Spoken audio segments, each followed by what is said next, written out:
li bazar û kargehên bajarê Kobanê zarok ji ber rewşa xizanî karê giran û dijwar dikin.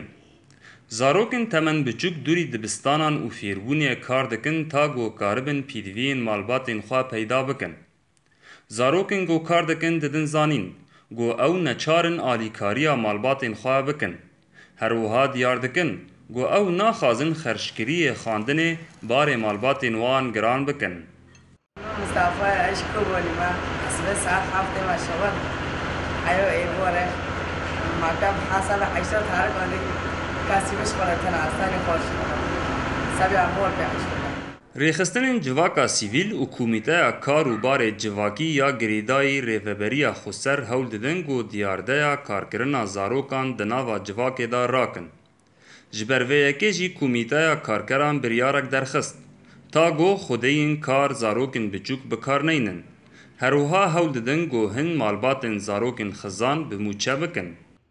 تقديم تعميمك درخست بو جبو وزاروكي بتمنى تشوشك دكاردا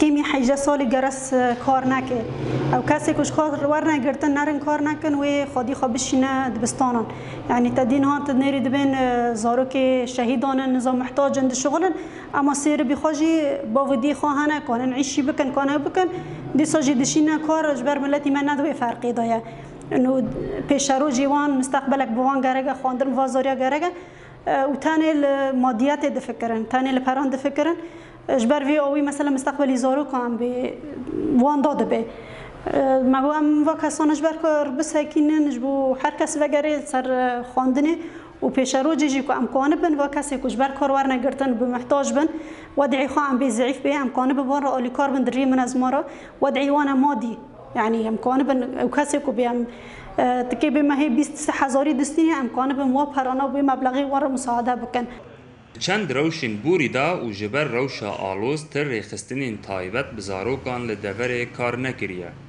و جبر وی پاشگاه خستنه زاروک دوری مافی خوی هری ساده جیان دکن. لوما مترسی لسر زاروکان هیا. گو نزان و نخاندی به هجمارک گرس لدورے پیدا ببن. محمود بالی دنگ امریکا، باجار کوبانی.